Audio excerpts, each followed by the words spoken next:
is The Opinions, a show that brings you a mix of voices from New York Times opinion. You've heard the news. Here's what to make of it.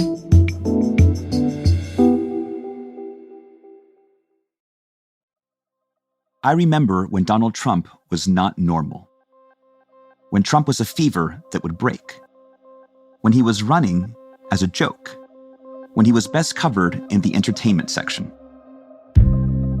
I remember when Trump would never become the Republican nominee, when he couldn't win the general election, when his attacks on John McCain were disqualifying, when his Access Hollywood tape would force him out. I remember when the office of the presidency would temper Trump, when the adults in the room would contain him, when his Ukraine phone call went too far, and when he learned his lesson after that first impeachment. I remember when January 6th would be the end of Trump's political career, when the 2022 midterms meant the country was moving on, when Trump's indictments would give voters pause, when his felony convictions would give voters pause. I remember when Kamala Harris's joy would overpower Trump's fear-mongering. I remember when Trump was just weird. I remember when Trump was not who we are.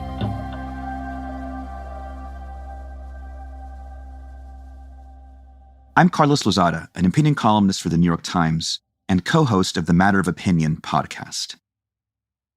I've always been fascinated by the many attempts to explain away Trump's hold on the nation's politics and cultural imagination, to reinterpret him as aberrant and temporary. Normalizing Trump became an affront to good taste, to norms, to the American experiment. We can now let go of these illusions. Trump is very much part of who we are. Nearly 63 million Americans voted for him in 2016. 74 million did in 2020. And now, once again, enough voters in enough places have cast their lot with him to return him to the White House. Trump is no fluke, and Trumpism is no fad. After all, what is more normal than a thing that keeps happening?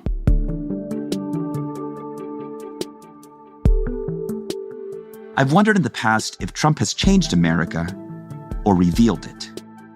I decided that it was both. Trump changed the country by revealing it. After Election Day 2024, though, I'm considering an addendum. Trump has changed us by revealing how normal, how truly American he can be. He has embodied every national fascination: money and greed in the 1980s, sex scandals in the 1990s, reality TV in the 2000s, social media in the 2010s. So why wouldn't we deserve him now? It seemed hard to grasp at first that we'd really done it. Not even Trump seemed to believe his victory that November night in 2016.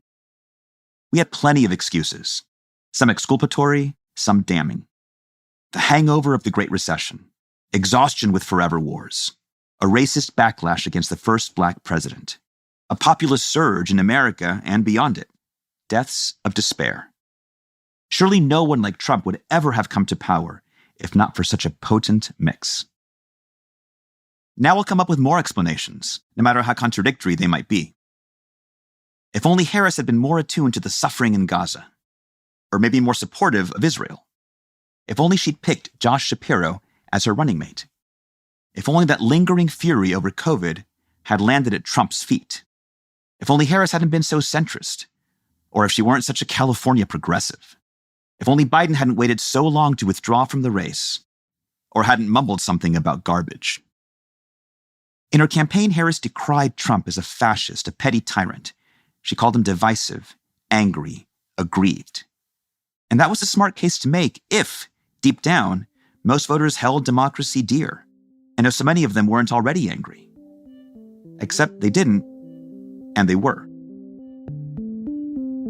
If all America needed was an articulate case for why Trump was bad, then Harris was the right candidate with the right message at the right moment. The prosecutor who would defeat the felon. Except the voters heard her case, and they still found for the defendant. He's a politician who admires dictators and says he'll be one for a day. Trump's former top aides regard him as a threat to the Constitution, a document he believes can be, quote, terminated when it doesn't suit him. And yet he has won power not for just one more day, but for nearly 1,500 more to come. The Harris campaign, like the Biden campaign before it, labored under the misapprehension that more exposure to Trump would repel voters. They must simply have forgotten the mayhem of his presidency, the distaste that the former president surely inspired. She compared him to the crooks and predators she'd battled as a California prosecutor. Fraudsters who ripped off consumers. Cheaters who broke the rules for their own gain. So hear me when I say, I know Donald Trump's type. She even urged voters to watch Trump's rallies, as if doing so would inoculate the electorate against him. It didn't. America knew his type too, and it liked it. Trump's disinhibition spoke to and for his voters. He won because of it, not despite it. His critics have argued that he's just conning his voters by making them feel like he's fighting for them when he's just in it for himself and his wealthy allies. But part of Trump's appeal is that his supporters recognize the con and that they feel they're in on it. Trump conflates himself with America, with the ambitions of its people. In his 2000 book, The America We Deserve, he wrote, "When you mess with the American dream, you're on the fighting side of Trump." The Democrats tried hard to puncture those fantasies in this latest campaign. They raised absurd amounts of cash. They pushed the incumbent president out of the race when it became clear he wouldn't win. And they replaced him with a younger, more dynamic candidate who proceeded to trounce Trump in their lone presidential debate. None of that was enough. America had voted early, long before any mail-in ballots were available. And it gave Trump the mandate he claimed early Wednesday morning. America has given us an unprecedented and powerful mandate. We have taken back control of the Senate. Wow, that's good. This time, that choice came with full knowledge of who Trump is, how he behaves in office, and what he'll do to stay there. It's not just that he has shifted the political consensus on immigration or on trade, though he certainly has done that. It's that the rationalization of 2016 is no longer operative. This idea that Trump was a protest vote by desperate Americans trying to send a message to the establishment of both parties. The grotesque rally at Madison Square Garden, that carnival of insults against everyone that the speakers do not want in their America, was not an anomaly, but a summation. It was Trumpism's closing argument, and it landed. One of the more common critiques of Harris is that her word salad moments and default platitudes in extended interviews made it hard to know what she really believed. The irony is that Trump manages to seem real, even when his positions shift and his words weave. Authenticity doesn't require consistency or clarity when it's grounded in pitch-perfect cynicism. We don't call this period the Trump era just because the once and future president won lots of votes and has now prevailed in 2 presidential contests. It's the Trump era because Trump has captured not just a national party, but a national mood, or at least enough of it. And Democrats kept the focus on Trump. They presented the choice this year as a referendum on Trumpism, not as an affirmative case for Harris. Kamala Harris gave it away whenever she called on voters to, quote, turn the page from Trump. So for everyone watching who remembers what January 6th was, I say we don't have to go back. Let's not go back. We're not going back. It's time to turn the page. Didn't we do that in 2020 when we chose Biden and Harris? Not really. Trump was still waiting in the epilogue.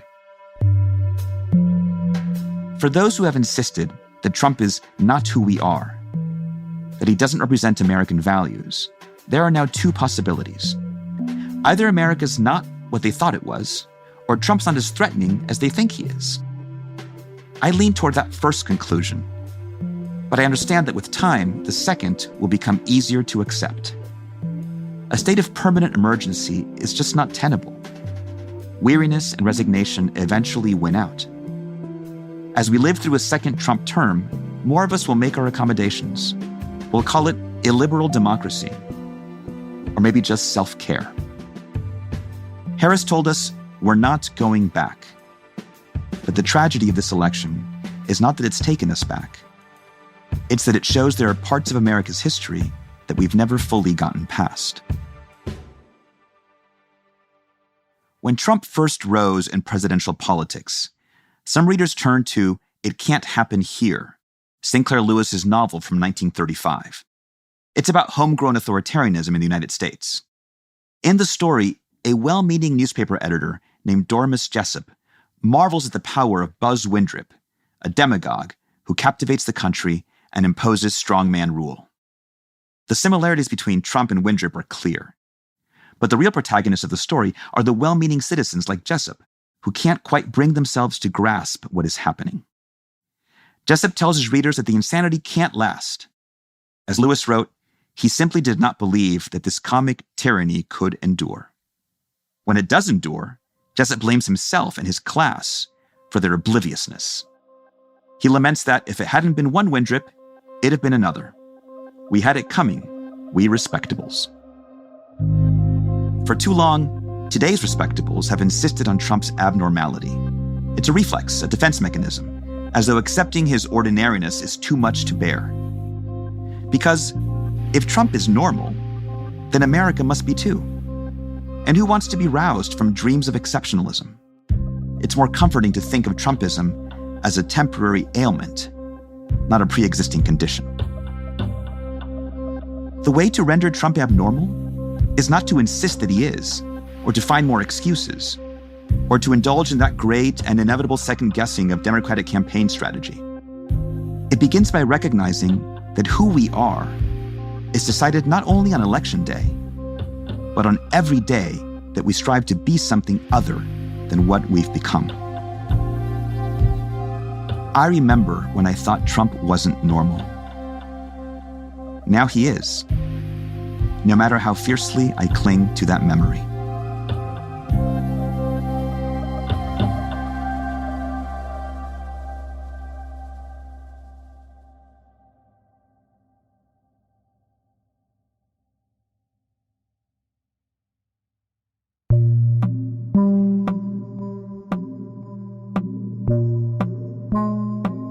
If you like this show, follow it on Spotify, Apple, or wherever you get your podcasts.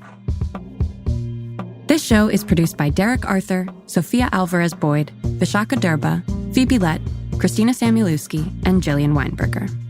It's edited by Kari Pitkin, Allison Bruzek, and Annie Rose Strasser. Engineering, mixing, and original music by Isaac Jones, Sonia Herrero, Pat McCusker, Carol Saburo, and Afim Shapiro. Additional music by Amin Sahota. The fact-check team is Kate Sinclair, Mary Marge Locker, and Michelle Harris.